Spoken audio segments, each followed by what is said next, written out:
ورحمة الله وبركاته. الحمد لله كفى وسلام على عباده الذين اصطفى أما بعد.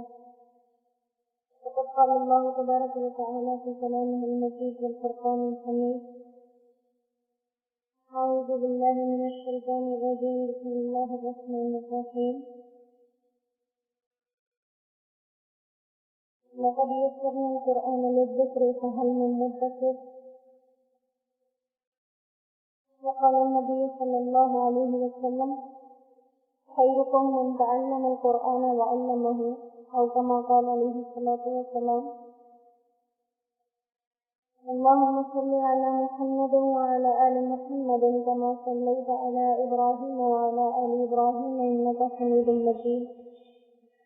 اللهم بارك على محمد وعلى آل محمد كما باركت على إبراهيم وعلى آل إبراهيم إنك حميد مجيد.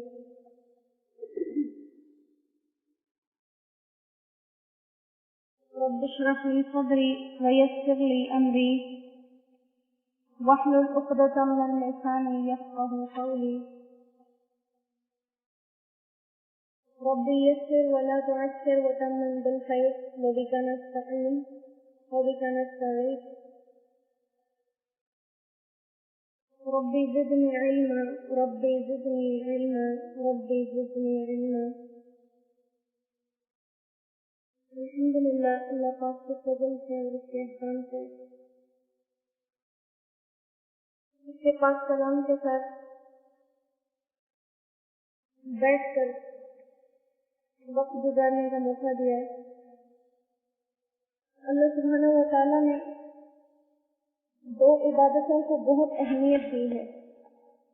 اگر ہم غور کریں تو دو عبادتیں ایسی ہیں جو اللہ کو بہت زیادہ پسند ہیں. ایک قرآن کا پڑھنا، اور یہ قرآن اللہ پاک کو اتنا پسند ہے کہ اس کو اپنا نام دیا ہے. فرمایا کہ کتاب اللہ ہے، یہ کلام اللہ ہے.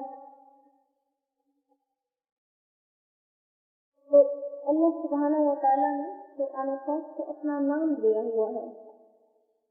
اور دوسرا، اللہ کو نمازیں بہت پسند ہے.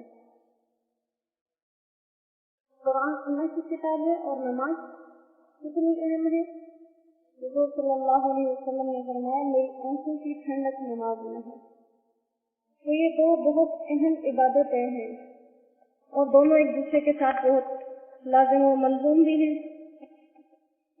کہ نماز میں اگر قرآن پاک کی قرأت نہ کی جائے تو نماز نہیں ہوتی. قرآن پاک کا کوئی نہ کوئی حصہ نماز کے اندر پڑھنا ضروری ہے. ان دونوں میں سے اللہ سبحانہ و تعالیٰ ہمیں باقر حصہ نصیب فرما دے. ایک حدیث پاک کا مفہوم ہے، حضور صلی اللہ علیہ وسلم نے فرمایا کہ میری امت میں سے بہترین انسان وہ ہے جس کی کمر کا بوجھ ہلکا ہو. مطلب اس کے دل میں زیادہ لڑائی جھگڑے نہ ہو، اس کے دل میں زیادہ مال جائیداد نہ ہو جن کی فکروں میں لگا رہتا ہو، اس کی زیادہ تجارتی اور دوسرے معاملات نہ ہو کہ نماز میں کھڑا ہے تب بھی اس کا دھیان اپنے کاروبار میں اچھا ہوا، کمر کا بوجھ اس کا ہلکا ہو. دوسرا آپ نے فرمایا کہ نماز میں سے باقر حصہ اسے ملا. کمر کا بوجھ ہلکا ہو، نماز میں سے باقر حصہ اسے ملا ہے. اور آپ صلی اللہ علیہ وسلم نے اپنے ہاتھوں سے ایسے سستی کی طرح اشارہ کیا تو اس کی موت جلدی سے آ جائے، جلدی سے اس کی موت آ جائے. فتنوں میں مبتلا نہ ہو، فتنوں میں نہ پڑے. تو اللہ سبحانہ و تعالیٰ ہمیں ایسے ہی رکھے، ہماری کمر کا بوجھ بھی ہلکا رکھے. ہمیں نماز اور قرآن میں سے واقع حصہ نصیب فرمائے اور بغیر فتنوں میں مبتلا ہوئے، فتنوں میں پڑے، دنیا کی محبت میں آئے. اللہ ہمیں اس دنیا سے اٹھا لے. دنیا سے جانا ہر حال میں ہے، چاہے کوئی انسان موت کو پسند کرے یا ناپسند کرے. اور حدیث پاک کا مفہوم ہے کہ موت یہ مومن کے لیے تحفہ ہے. اس کی مثال ایک پل جیسی ہے. اس پل کے دوسری طرف اللہ سبحانہ و تعالیٰ انتظار فرما رہے ہیں. اس پل کو پار کر کے اللہ کے پاس جانا ہے. اور جو اللہ کی ملاقات کو پسند کرے اللہ اس کی ملاقات کو پسند کرتے ہیں. جو اللہ سے ملنے کو ناپسند کرے اللہ دوسرے ملنے ناپسند کرتے ہیں. لہذا یہ کتاب جس کو اللہ نے اپنا نام دیا ہے یہ کتاب اللہ، یہ کلام اللہ، اللہ اس کی محبتوں کو، اس کے پیغامات کو ہمیں سمجھنے والا بنا دے اور اس کے مطابق ہماری زندگیاں ہمیں گزارنے والا بنا دے. اللہ کو زندگی وہی پسند ہے جو اس کے حکم کے مطابق گزاری جائے اور جس میں طریقہ زندگی گزارنے کا محمد رسول اللہ والا ہے. سورہ ملک میں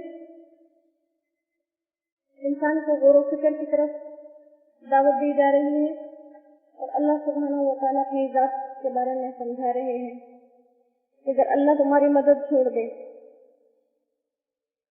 تمہاری مدد اللہ چھوڑ دے تو کون ہے جو تمہاری آ کر مدد کرے گا. اعوذ باللہ من الشیطان الرجیم، بسم اللہ الرحمن الرحیم. امن هذا الذی یرزقکم ان امسک رزقہ بل لجوا فی عتو ونفور. امن هذا الذی، بڑا کون ہے وہ، یرزقکم جو تمہیں رزق دے گا، ان امسک رزقہ اگر وہ اپنے رزق کو روک لے، بل لجوا فی عتو بلکہ وہ اڑے ہوئے ہیں سرکشی پر، ونفور اور بدعتنے پر. افمن یمشی مصبا علی وجہہ، بھلا ایک شخص جو چلے اونگا اپنے منہ کے بل، اہدی وہ زیادہ سیدھے راستے پر ہے، امن یمشی سویا علی صراط مستقیم یا وہ شخص جو سیدھا چلے ایک سیدھے راستے پر. قل آپ کہہ دیجیے هو الذی، وہی اللہ ہے، انشأکم جس نے تمہیں بنایا ہے، وجعل لکم السمع اور تمہیں کان دیے، والابصار اور تمہیں آنکھیں دی، والافئدہ اور تمہیں دل دیا. قلیلا ما تشکرون، مگر تم بہت کم ہی اس بات کا شکر ادا کرتے ہو. قل آپ کہہ دیجیے هو الذی ذرأکم فی الارض، وہی ہے جس نے تمہیں بکھیر دیا ہے زمین میں، وَإِلَيْهِ تُحْشَرُونَ اور اسی کی طرف اکٹھے کیے جاؤ گے. وَيَقُولُونَ اور یہ لوگ کہتے ہیں مَتَىٰ هَٰذَا الْوَعْدُ، کب ہوگا یہ وعدہ، ان کنتم صادقین اگر تم سچے ہو. قل آپ کہہ دیجیے انما العلم عند اللہ، اس کا علم تو اللہ ہی کے پاس ہے. وَإِنَّمَا أَنَا نَذِيرٌ مُبِينٌ، میں تو بس صرف ڈر سنانے والا ہوں واضح کھول کر. دوبارہ دعوت دی جا رہی ہے انسان کو کہ نہ تو تمہاری کوئی مدد کر سکتا ہے اور نہ ہی کوئی اور ہے جو تمہیں کام دے. پھر کہا کہ یہ رزق جس کی وجہ سے تم اپنی طاقت محسوس کرتے ہو، زمین سے اکڑ کے پھرتے ہو، ذرا دیکھو تو کہ یہ رزق تمہیں کس نے دیا ہے. اور یہ ایک بے وقوف انسان بھی سمجھتا ہے کہ اگر اللہ اسے رزق نہ دینا چاہے تو کوئی انسان کہیں سے رزق حاصل نہیں کر سکتا. تو اگر وہ اپنا رزق روک لے تم سے تو کون تمہیں رزق دے گا؟ اور جانتے بھی ہو کہ رزق وہی دے گا، پھر بھی سرکشی کی وجہ سے مانتے نہیں ہو.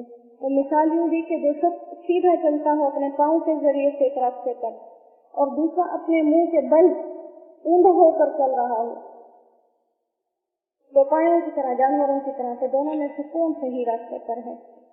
تو یقیناً وہی شخص جو اپنے پاؤں کے ذریعے سیدھے راستے پر چلے. تو یہاں پر یہ کہا کہ جو انسان ہمیشہ سیدھے راستے پر چل رہا ہے سیدھا، تو وہ اپنی منزل تک پہنچ جائے گا.